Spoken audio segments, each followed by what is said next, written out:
Bonjour, j'espère que tu vas bien, bienvenue sur ma chaîne superfan.fr. Nous sommes le jeudi 2 avril 2020 et tu écoutes NUM Rendez-vous, l'émission de la révolution numérique et de la transformation digitale qui résume toute l'actualité des géants du web, disponible sur ma chaîne YouTube superfan.fr et également en replay sur toutes les plateformes de podcast, notamment Apple Podcast, Google Podcast et Spotify. Avant de commencer cette émission, j'aimerais te raconter une histoire qui m'a beaucoup touché et je pense que c'est quelque chose qu'il faut vraiment saluer sur l'impression 3D au sein de la PHP.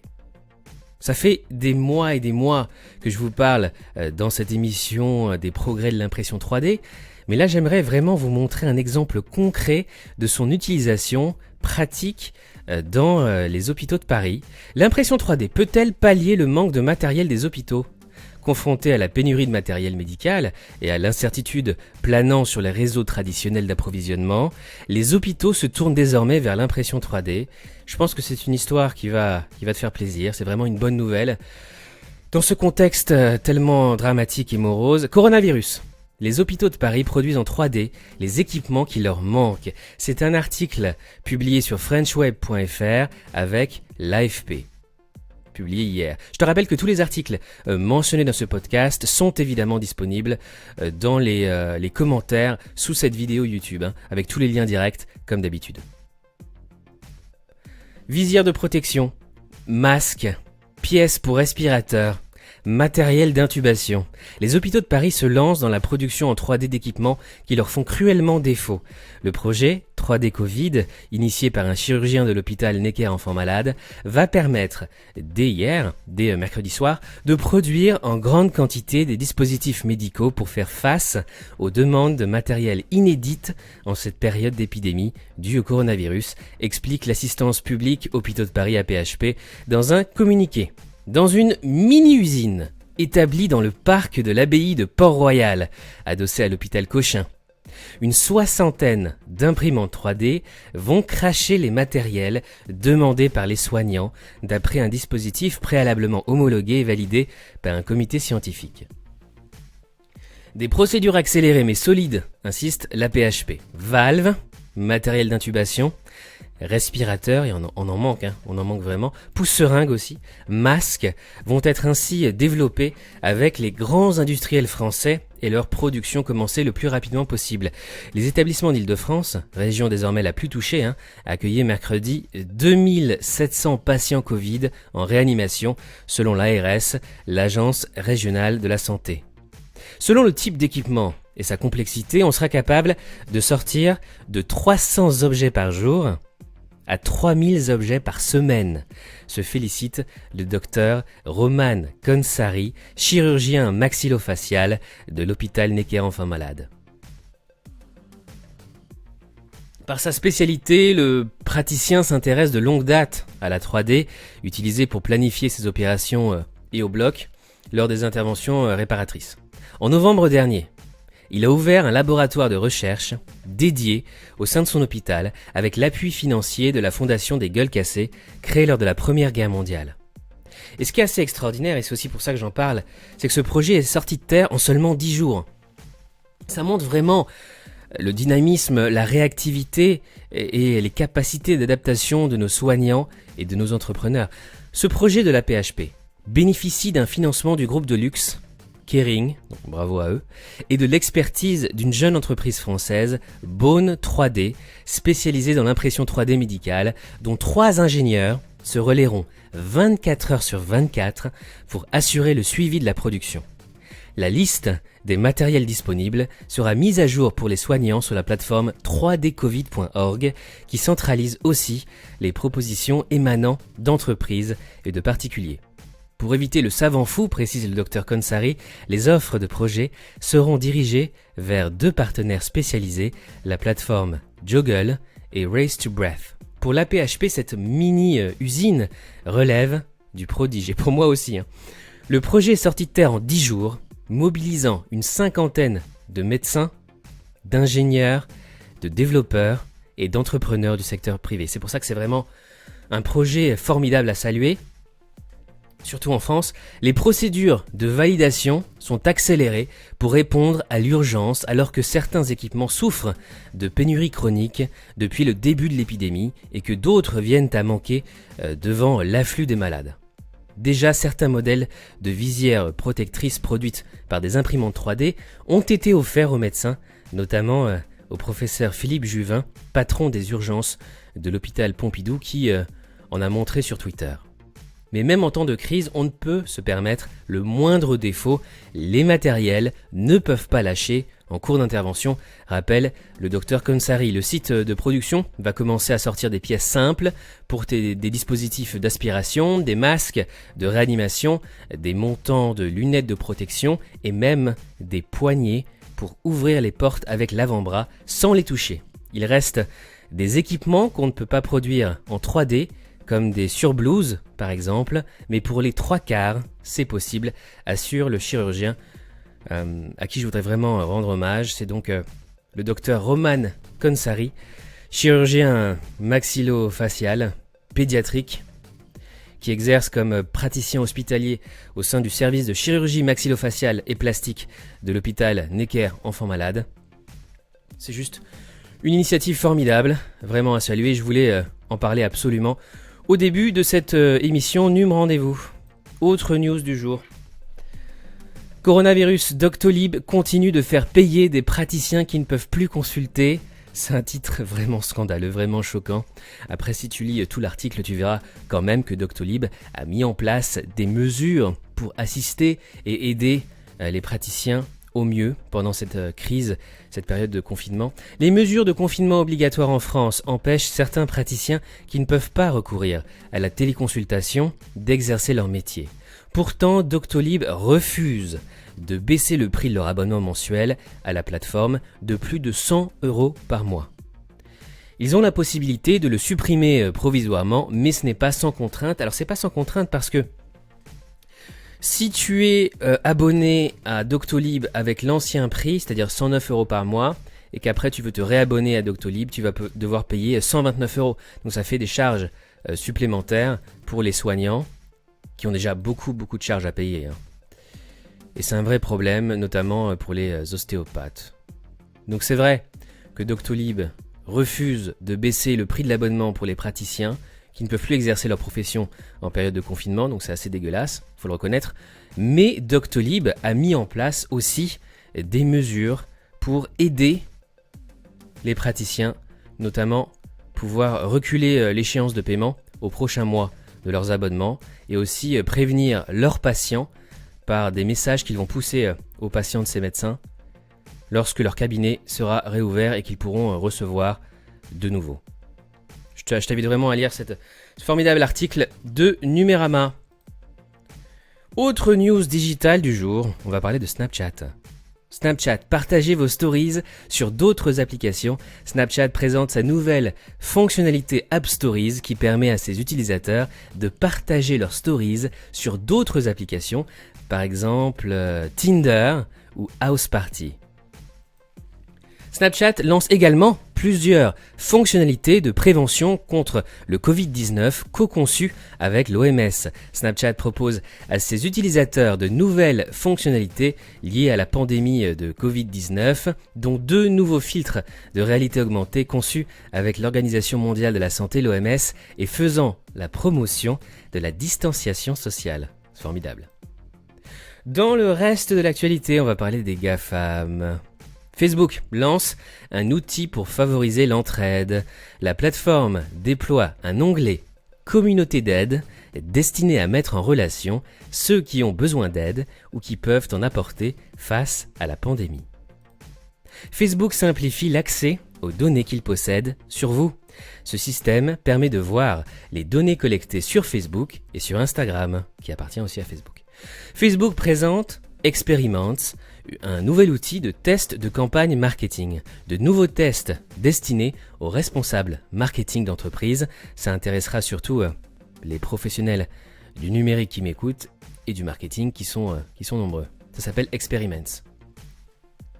Google Podcast, nouvelle version et disponibilité sur iOS. Google Podcast, pour le web et Android, se dote de nouvelles fonctionnalités d'abonnement et est de plus désormais disponible également sur iOS. Vous ne manquerez rien de vos podcasts favoris. Je te rappelle évidemment que Num Rendez-vous est disponible sur Google Podcast, mais aussi sur Apple Podcast et Spotify notamment. Une autre raison qui pourrait pousser Apple à retarder la sortie de l'iPhone 12. Apple craindrait que la demande pour ses premiers iPhones 5G soit faible à cause de la situation actuelle. Certains employés d'Apple ont amené des produits pas encore officialisés chez eux. Le confinement oblige les ingénieurs à travailler de chez eux et donc de sortir des produits secrets de l'Apple Park. Les nouveaux produits Apple prévus pour cette année incluraient une nouvelle enceinte HomePod. Malgré le confinement, Apple continuerait de développer ses futurs produits. Apple rachète Dark Sky, l'app météo d'Android, populaire surtout aux États-Unis. Apple s'offre Dark Sky Weather et supprime l'application sur Android et Wear OS. Apple rachète une application météo, la version pour Android disparaît. Microsoft numérise l'ensemble de ses événements jusqu'en juillet 2021. Le géant veut prendre des mesures de sécurité tout en montrant ses compétences dans l'organisation numérique.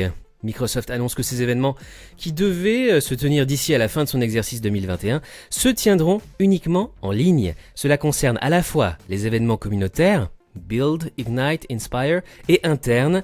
La société entend poursuivre les mesures de distanciation sociale recommandées par les autorités de santé et se concentrer sur la mise en place de nouveaux formats d'événements. Uber est très lourdement frappé par la crise de coronavirus. Aux États-Unis, le nombre de courses Uber est en chute libre et force l'entreprise à s'adapter. Autre news tech du jour, la FDA, Food Drug Administration, approuve un kit rapide de détection du Covid-19 aux États-Unis. Ce test, réalisable en 2 minutes, permet de savoir si oui ou non vous êtes concerné par le Covid-19. Il vient tout juste d'être approuvé par la FDA. Zoom, le service de vidéoconférence ultra populaire en ce moment, est très efficace mais très mal sécurisé. J'en ai déjà parlé hier dans mon émission. Failles de sécurité, techniques de développement douteuses, flou marketing, la nouvelle coqueluche des télétravailleurs confinés est loin d'être la panacée dans le monde de la vidéoconférence. Windows 10, le client Zoom, peut divulguer vos identifiants de connexion réseau. Les utilisateurs de la fonctionnalité de discussion du client Zoom Windows doivent être prudents lorsqu'ils cliquent sur des liens. Slack s'apprête à intégrer Microsoft Teams pour les appels. Alors que Microsoft Teams est devenu personnel, Slack, l'outil de collaboration d'équipe, travaille sur une technologie qui permettra aux utilisateurs de communiquer avec d'autres personnes qui utilisent Microsoft Teams, le principal concurrent de Slack. Covid-19, l'Europe pourrait préférer le traçage par Bluetooth plutôt que par géolocalisation. Une plateforme est en développement et sera disponible dès le 7 avril pour que chaque État déploie sa propre application. Hôtel Marriott, une fuite de données impacte 5,2 millions de clients. Encore une fois, l'entreprise avait déjà été frappée par un piratage en 2018. Volvo lance une application pour la maintenance automobile aux États-Unis. Un service de maintenance à la demande est désormais disponible sur smartphone pour les propriétaires de Volvo aux États-Unis. Chine, Tencent achète 10% d'Universal Music Group à Vivendi. Vivendi envisagerait d'introduire en bourse Universal Music début 2023. Alibaba s'installe un peu plus dans le secteur de la livraison express. En Chine, le géant du e-commerce pourrait racheter 10% des parts de Hyundai. Alibaba accompagne les retailers dans la création d'un site e-commerce. Alibaba lance une opération promotionnelle pour permettre aux commerçants de mettre en place des plateformes e-commerce pour poursuivre leurs activités en ligne en période de confinement. L'embargo américain serait un gros problème pour la croissance de Huawei. L'entreprise déplore les mesures prises à son encontre par les États-Unis qui ont freiné sa progression en 2019. Huawei, une nouvelle idée pour contourner les sanctions américaines. Huawei voudrait que Google propose ses applications mobiles sur l'App Gallery, la boutique d'app utilisée sur les modèles du constructeur chinois. Et enfin News France. Édouard Philippe affirme que la France ne travaille pas sur un outil de tracking. Pister les déplacements des Françaises et des Français en utilisant leur smartphone dans le but de mieux identifier les sources de risque de propagation du coronavirus ne serait pas légalement permis, a affirmé le Premier ministre le 1er avril 2020. Coronavirus, Bercy élargit l'aide aux TPE et aux indépendants, Deliveroo applaudit. Le gouvernement a décidé d'élargir les conditions d'attribution du Fonds de solidarité pour les petites entreprises dont l'activité est touchée par la pandémie du Covid-19 et ses conséquences. Uber Eats et Carrefour, une collaboration surprise en temps de crise, j'en ai déjà parlé hier, les livraisons débuteront le 6 avril et s'étendront au fur et à mesure dans toute la France. L'appli Spotify Kids pour les enfants arrive enfin en France, j'en ai aussi parlé hier. Disponible depuis des mois dans d'autres territoires, l'application musicale Spotify Kids pour les enfants et ados fait ses débuts en France. Le déploiement de la fibre optique va prendre du retard en France. De nombreux chantiers sont perturbés à cause de la pandémie. Les industriels redoutent même un arrêt total de la production et du déploiement de la fibre optique en France. L'IoT français, l'Internet des objets, tente de profiter du confinement pour se développer. La réorganisation en télétravail et la baisse de la demande permettent à certaines sociétés de se pencher sur des travaux de recherche et développement ou des projets jusqu'alors laissés de côté. Cette formation en ligne gratuite veut aider les Français à mieux comprendre l'intelligence artificielle. La fondation Abeona, l'Institut Montaigne et la start-up Open Classrooms lancent une formation en ligne pour démocratiser la compréhension de l'intelligence artificielle. Le cours est entièrement gratuit et est construit en 3 grandes parties qui balaient les enjeux techniques, sociaux et éthiques de l'IA. L'objectif est de toucher 1% de la population française, du jeune adolescent jusqu'au retraité. Depuis le début du confinement, le téléchargement des jeux vidéo explose en France. Le volume de jeux téléchargés a été multiplié par 3 en une semaine. Et on termine comme d'habitude cette émission avec un petit point culture geek. Et si vous étiez payé pour regarder Disney+, pour la seconde fois, un job de rêve fait son apparition pour ceux qui aiment regarder des films ou des séries sur Disney+. En France, il faudra encore attendre, c'est le site reviews.org qui propose ce nouveau job aux États-Unis. Pour l'instant, cette offre est bien entendu uniquement réservée aux Américains et les candidats doivent être majeurs. Ceux qui participent devront a priori aussi s'engager à regarder certains contenus en particulier. Si vous voulez vous préparer, vous pouvez établir une liste de binge-watching. Reviews.org recommande de regarder La Reine des Neiges 2, The Mandalorian ou encore The Imagineering Story. En avant-première, le dernier des films Pixar aussi, sera aussi disponible dès le 3 avril sur Disney+. Je te rappelle que Disney+ sera disponible en France la semaine prochaine, le mardi 7 avril, pour un prix de 6,99 € par mois. Star Wars, non, Disney ne prépare pas Solo 2, contrairement à ce que laissent penser certaines rumeurs chez les fans. Le spin-off dédié Han Solo ne devrait pas avoir le droit à un épisode 2. C'est logique, puisque Solo a fait un flop énorme, ça a été un bid terrible pour Disney, et pourtant le film était pas mal, par rapport aux autres productions Star Wars de Disney. C'est tout pour aujourd'hui, merci d'avoir écouté ou regardé Num Rendez-vous. Je te rappelle que tu peux me suivre sur les réseaux sociaux, j'ai 3 comptes Twitter, NumRDV, mon compte en français sur le digital, TechRDV, mon compte en anglais sur la tech, et MarketingRDV, mon compte sur le marketing digital avec des conseils, des tips sur le marketing digital, mise à jour en temps réel, 24 heures sur 24, 7 jours sur 7. Je te souhaite une excellente journée, bon courage en cette période si difficile de confinement, et on se retrouve demain pour un nouveau Num Rendez-vous sur superfan.fr. Salut, ciao.